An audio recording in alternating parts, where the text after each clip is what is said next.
Hello friends, welcome to banksathi.com। मैं हूं आपका बैंक साथी। आज जो टॉपिक हम डिस्कस करने वाले हैं वो है गोल्ड लोन। इसे मैं क्विक लोन भी कहता हूं क्योंकि ये बहुत फास्ट मिलने वाला लोन है और जो कुछ घंटों में ही आपको मिल जाता है। तो चलिए आइए इसके बारे में डिटेल में बात करते हैं। तो गोल्ड लोन बेसिकली एक सिक्योर्ड लोन है क्योंकि हमको सोने को गिरवी रखना पड़ता है बैंक के पास, इसलिए ये सिक्योर्ड लोन की कैटेगरी में आता है। गोल्ड लोन एक ऐसा लोन है जो आपकी इमरजेंसीज में काम आता है और आप हमेशा इसको छोटे अमाउंट में ही लेते हैं। तो जैसे कि आपकी बच्चे की पढ़ाई हो सकती है, जो अचानक से कुछ आपको खर्चा कर आ गया है, कोई ट्यूशन फीस आ गई है, बिजनेस एक्सपेंशन के लिए आपको अचानक से जरूरत पड़ती है इमरजेंसी में, तो आप इसको काम में ले सकते हैं। आपको कोई डाउन पेमेंट करना है किसी प्रॉपर्टी को खरीदने के लिए, या फिर कोई गाड़ी खरीदनी है, कार बाइक कुछ खरीदना है, उसके डाउन पेमेंट के लिए आप इसको काम में ले सकते हैं।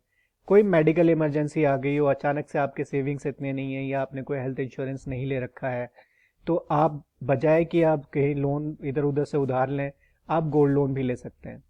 आपको कहीं हॉलीडे पे जाना है फैमिली के साथ, तो गोल्ड लोन एक अच्छा ऑप्शन हो सकता है।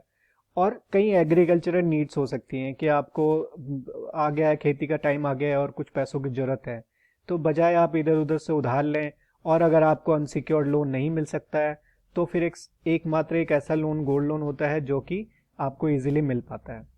आइए हम इसके बारे में और डिटेल्स में बात करते हैं। तो इसके फायदे क्या हैं हम ये देखेंगे। तो सबसे पहला पॉइंट है कि बहुत जल्दी प्रोसेस हो जाता है, जैसा कि हम मैंने अभी आपको पहले भी बताया था। ये आपको 1 घंटे से 4 घंटे के अंदर बैंक से आपको लोन मिल जाता है। आपको बस जाना है, आपने अपना गोल्ड लेके उनको देना है और 1 से 4 घंटे में आपको लोन मिल जाएगा।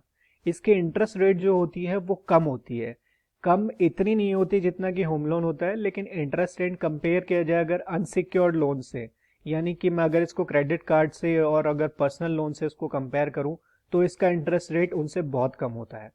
तो ये एक इसका अच्छा फीचर है।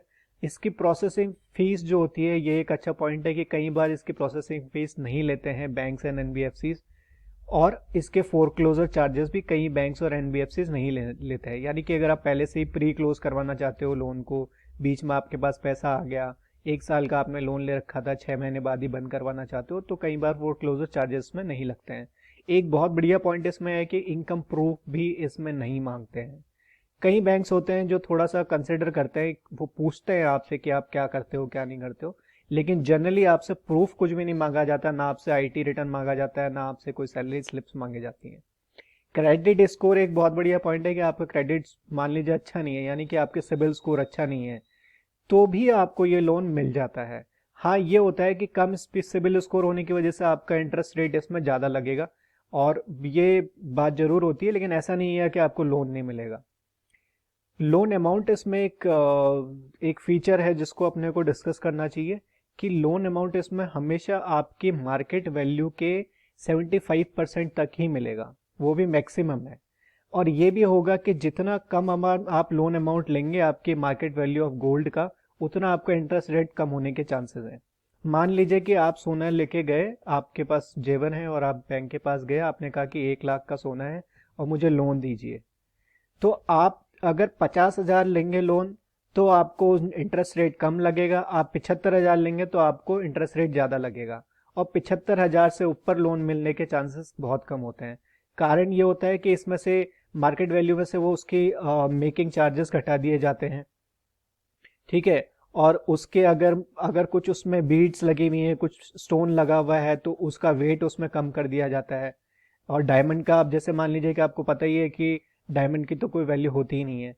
तो इस तरीके से 75% एक मोटा मोटी मान के चल सकते हैं कि आपको मार्केट वैल्यू का लोन इसमें मिल जाता है।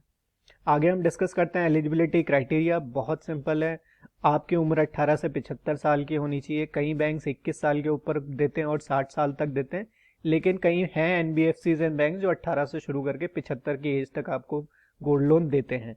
आपके जो गोल्ड ऑर्नामेंट्स आप लेके जा रहे हैं, यानी जो जेवर अगर लेके जा रहे हैं बैंक के पास, वो 18 से 22 कैरेट के ही होने चाहिए।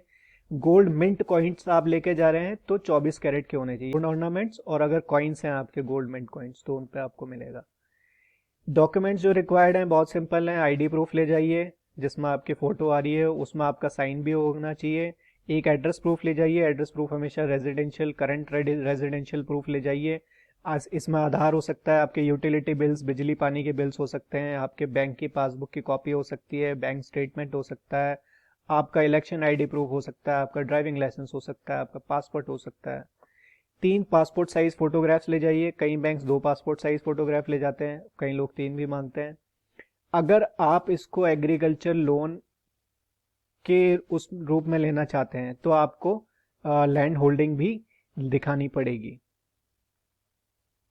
Interest rate and charges, interest rates इसमें 9.5 से 30% तक लगते हैं।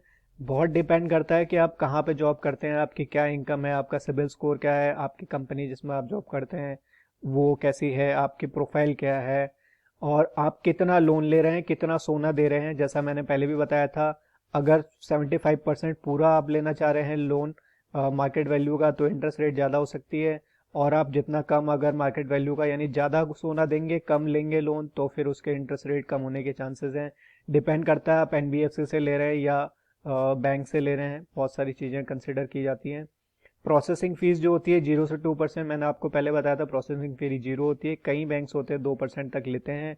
क्रेडिट अप्रेजल चार्जेस होते हैं 250 से 2000 रुपये। क्रेडिट अप्रेजल का मतलब यह है कि जब आप लोन लेने के लिए बैंक्स में गए और ऑर्नामेंट्स दिखाए तो उसका एक वैल्यूअर होगा जो उसकी वैल्यू निकालेगा कि कितनी इसकी वैल्यू है, कितना लोन दिया जाएगा। तो उसके जो चार्जेस होते हैं वो बैंक को पे करने पड़ते हैं, वो 250 से 2000 के बीच में होते हैं। कमिटमेंट चार्जेस होते हैं अगर आपने गोल्ड ओवरड्राफ्ट लिया है। गोल्ड लोन हमेशा एक ओवरड्राफ्ट के रूप में भी लिया जा सकता है, तो उसमें कुछ कमिटमेंट चार्जेस होते हैं पर क्वार्टर 1250 एंड ऑल। हम लोग ये सारी चीज़ें आप कमेंट में डाल दीजिए किसी को अगर ओवरड्राफ्ट लेना है, तो हम और इसको डिस्कस कर सकते हैं बाद में। स्टैंपिंग चार्जेस होते हैं एज पर एप्लीकेबल लॉ होता है स्टेट का, यानी कि हर स्टेट में अलग अलग स्टैंपिंग चार्जेस लगते हैं, लेकिन जनरली ये 500 के आसपास होता है। प्री क्लोजर चार्जेस कई बार नील होते हैं, मैक्सिमम नील होते हैं, लेकिन कई बैंक्स जो और एनबीएफसी होती हैं वो 1% प्री क्लोजर चार्जेस भी लेते हैं। ईएमआई या चेक या फिर बाउंस हो रहे हैं तो 500 रुपये चेक बाउंस आपका लग सकता है। रिन्यूअल फीस भी इसमें एक लगती है, यानी कि जब भी आप रिन्यू करवा रहे हैं तो उसमें फीस लगेगी। बैंक हमेशा लोन आपको 6 महीने से लेके 36 महीने तक दे सकता है। हो सकता है कि आप 6 महीने का ले रहे हैं, हो सकता है आप 1 साल का ले रहे हैं, हो सकता है 2 साल का ले रहे हैं। जब भी आप रिन्यू करवाएंगे तो कुछ रिन्यूअल फीस होती है, कहीं इस बैंक इसको माफ भी कर देते हैं। इंटरेस्ट ओवरड्यू चार्जेस, यानी कि आपका इंटरेस्ट बनता था, आपने उसको नहीं दिया, महीने के महीने जो इंटरेस्ट बन रहा है, तो आपको 3% से ऊपर कंपाउंडेड मंथली होता है, यानी कि आपने 1 महीने नहीं दिया, दूसरे महीने भी नहीं दिया, तो पिछले महीने का भी इंटरेस्ट उस मूलधन में जुड़ जाएगा और उसके ऊपर फिर इंटरेस्ट लगेगा। तो ये चीज़ें हैं जो का ध्यान देने वाली बातें हैं। कुछ टिप्स हैं जो मैं आपको देना चाहूँगा। हमेशा ऑप्शंस को कंपेयर कीजिएगा, एक बैंक पे ही ना जाइए, पहले देखिए सारे बैंक्स के बारे में, क्या इंटरेस्ट रेट ले रहे हैं, क्या चार्जेस हैं, क्या टेन्योर है। जनरली मैं रिपीट करता हूँ, टेन्योर 6 महीने का भी हो सकता है, टेन्योर 1 साल का भी, 3 साल तक इसका टेन्योर होता है। ऑप्शंस भी आपके पास अलग अलग तरीके होते हैं गोल्ड लोन लेने के, तो इन सब चीज़ों को पहले कंसिडर कर लीजिए। रीपेमेंट स्ट्रक्चर, रीपेमेंट स्ट्रक्चर जो होता है इसका ये भी आपको देखना पड़ेगा कि आपको इसका वापस पेमेंट कैसे करना है। बहुत ध्यान से सुनिएगा, बहुत इंपॉर्टेंट टॉपिक है। ये हो सकता है कि आपसे बैंक सिर्फ ब्याज मांगे और मूलधन टेन्योर खत्म होने के बाद मांगे। मान लीजिए आपने 1 साल का लोन लिया है, बैंक कहे सिर्फ मुझे ब्याज दो महीने के महीने और मूलधन आप 1 साल बाद दे देना। ये भी एक रीपेमेंट स्ट्रक्चर हो सकता है।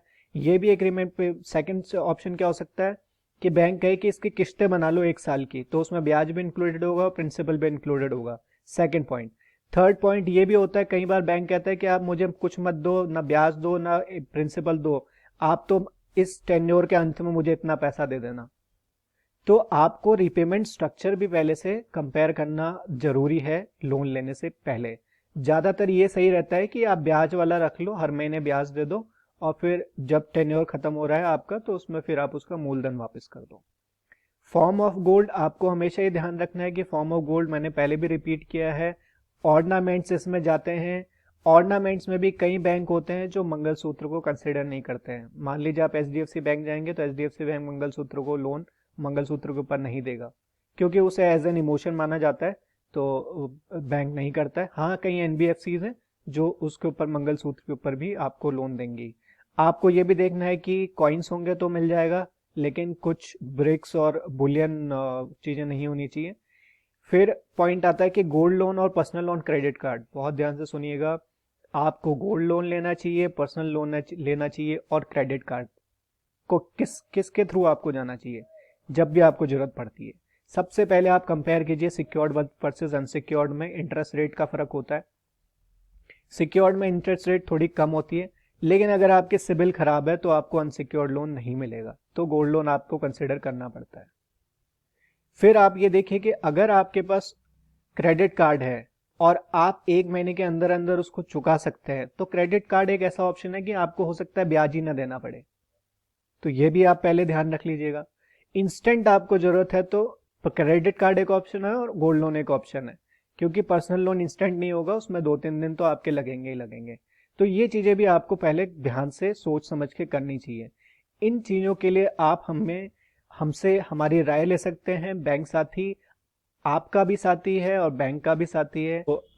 सो थैंक यू दोस्तों, इस वीडियो को लाइक कर दीजिए और कमेंट में आप डाल दीजिए जो भी आपको वीडियो अच्छा लगा, बुरा लगा, या आपको कोई और जानकारी लेनी है, या फिर आप कुछ शेयर करना चाहते हैं हमारे साथ।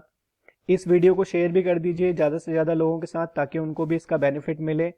और सब्सक्राइब कर लीजिए हमारे चैनल को, जिससे कि आपको अलर्ट्स मिलते रहें हमारे नए वीडियोस के, जिससे कि आपको और बेनिफिट्स और नॉलेज मिलती रहे। Thank you.